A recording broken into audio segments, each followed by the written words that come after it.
I'm here with Rob, Green State Inspection, and we're back. We got great feedback and people want to know, they have questions. So I'm going to do a little bit of a rapid fire, if that's okay. Yep. Because you're the expert and I'm here to ask some questions. And I wrote them down on my handy dandy piece of paper. Okay. So let's just go through them because they're really good questions. So this is what people are saying. They want to know this information here. So why aren't our foundations thicker here in Texas? Seems like there would be less shift if the home was built on a better foundation. What's your thought before I move to the next one?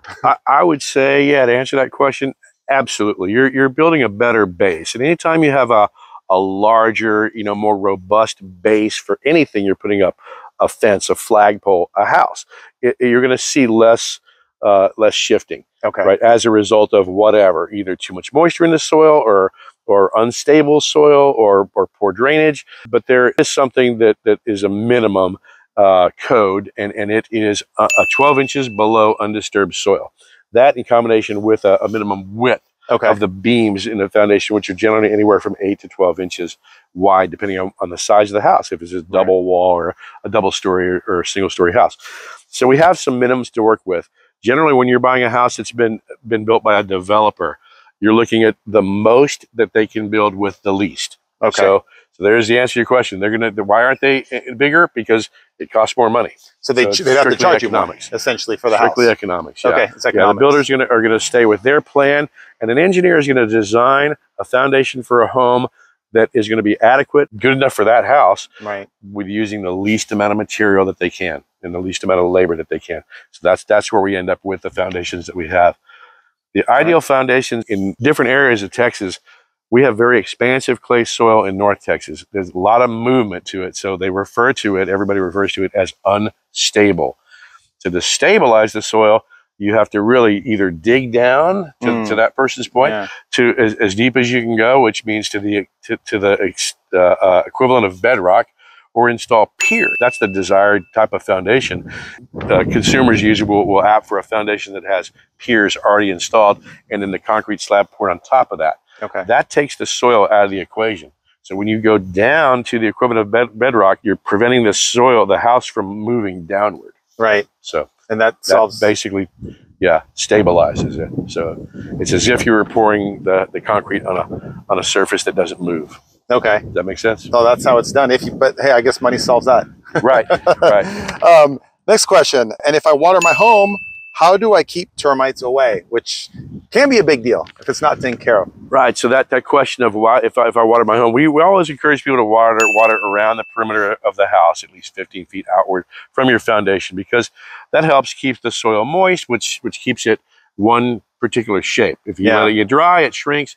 You let it get wet again, and it expands. Well, it's always going to get wet at some point, so we just say keep it moist. Don't let it get dry. Termites are attracted to moisture. That's where they go first, is to moist areas. You can't really see anything, so if they bump into wood or another food source for them, like a house, that's where they're going to go. So the idea would be to keep it away from the perimeter of the house.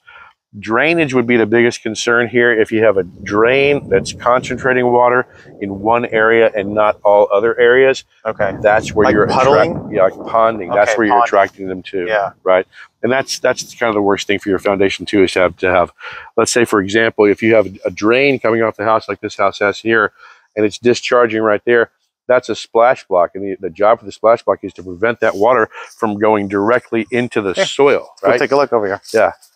So our recommendation with drainage with downspouts is always we want to direct the rain flow or the water away from at least 36 inches away from the foundation, right? Because if you do direct it it's going right into the soil right there and not elsewhere. Yeah. Right? So you're creating some movement in this area. You said 36 inches? 36 inches. Okay. That's kind of what you do. So if you go to Home Depot or Lowe's and you're looking for an extension to put on your downspouts, they are 36 inches. Okay. Yeah. They don't sell them, don't sell them shorter than that. So. Is it more worth it to pay extra in excavating and burying footings, stem wall into Texas limestone soils, or pier and beam into limestone soils to lock things in deeper? What's your thought on that? I would say, just like the last question, sure. It's just a question of how much do you want to spend. How much do you want to spend? Right. So we were trying to do the most with the least, right? So that's why we end up digging down 12 inches below what's considered undisturbed soil, and that's our minimum. That's what the code requires. Generally, you end up having a foundation that goes down about 30 inches from where the brick is right here. So from this level right here, the footing of the foundation, which is the bottom of that outside edge of the foundation, is down about 30, 31, maybe 32 inches. And then it's supposed to flare out at the bottom like a bell shape. And that's called the footing. If you go deeper down, well, now you're spending twice as much money on concrete and also structural reinforcement. And if you go down deeper and deeper, where you think about you're just building deeper walls, you have to reinforce those walls now. So now you're having to do other things to that to keep the walls themselves from moving. So does it make any sense to spend more money and go down deeper? Not with the footings. I would say no on that. The answer to that question is not dig down further, but install piers down further, right? Okay. And then you've, like I said before, just taken the soil out of the equation. You've stabilized that soil. Okay. On a pier and beam house, yeah, the deeper you go with the piers, with the footing of the piers, the more stable the foundation itself, which is basically like a stilts, building a house on stilts.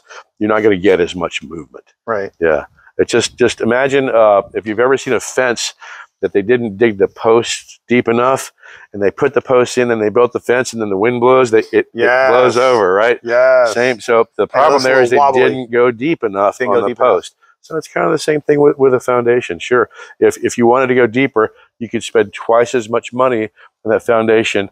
You're still going to get some movement, right? But it's going to be more robust and be less apt to move.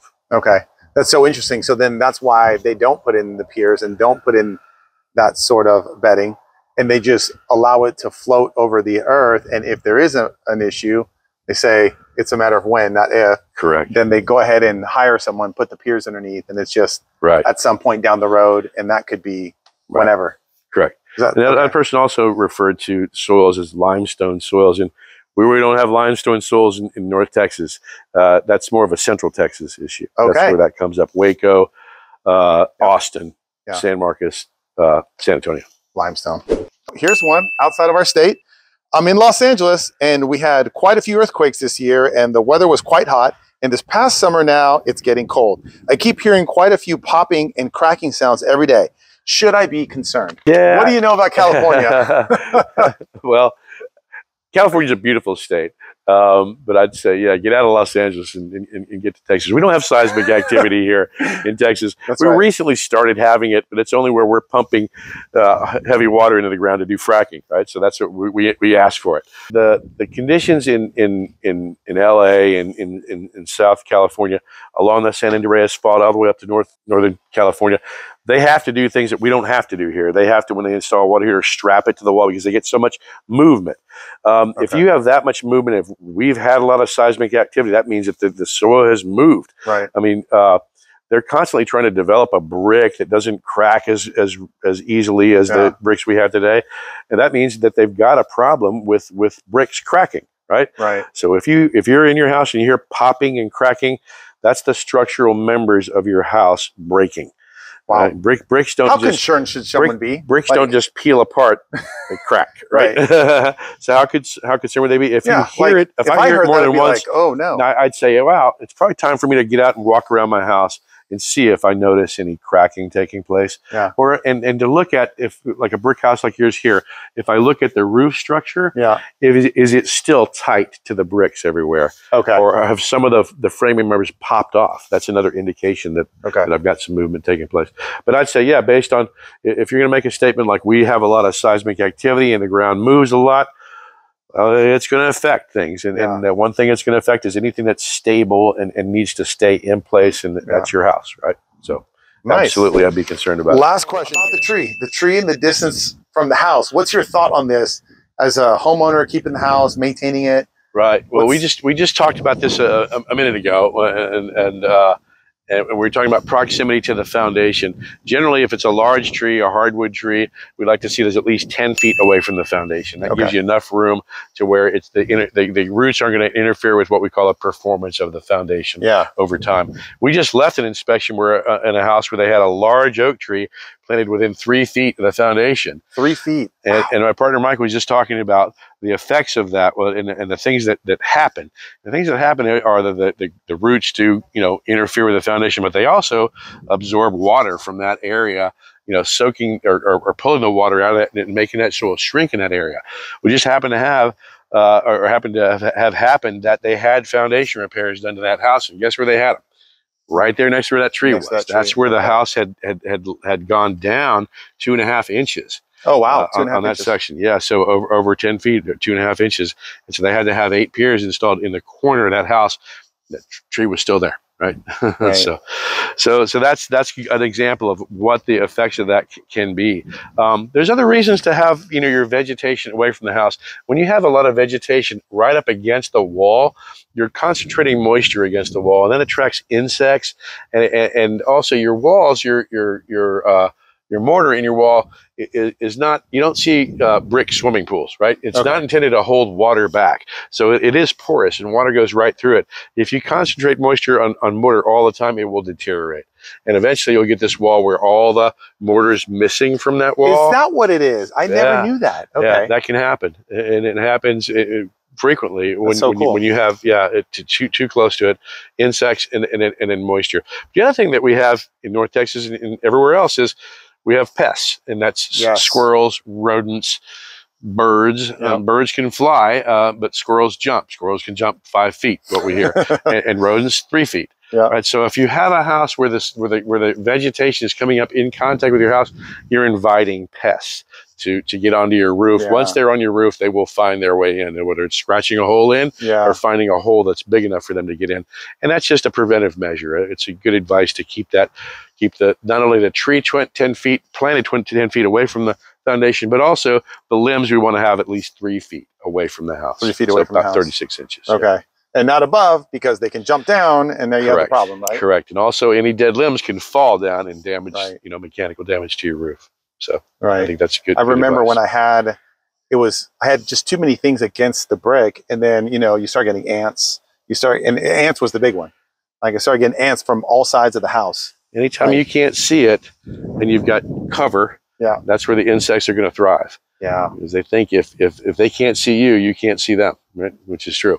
Man, that's awesome. We're better homeowners because of these guys. So I really appreciate you, Rob. Thank you. My pleasure. Good to see you again. Green State Inspection. These guys kill it. Where can they get a hold of you guys? You can go on our website to www.greenstateinspection, singular, greenstateinspection.com. Yeah. And if you guys have any questions or comments, just comment below. But you can reach me on my cell phone, 469-231-1057, 469-231-1057.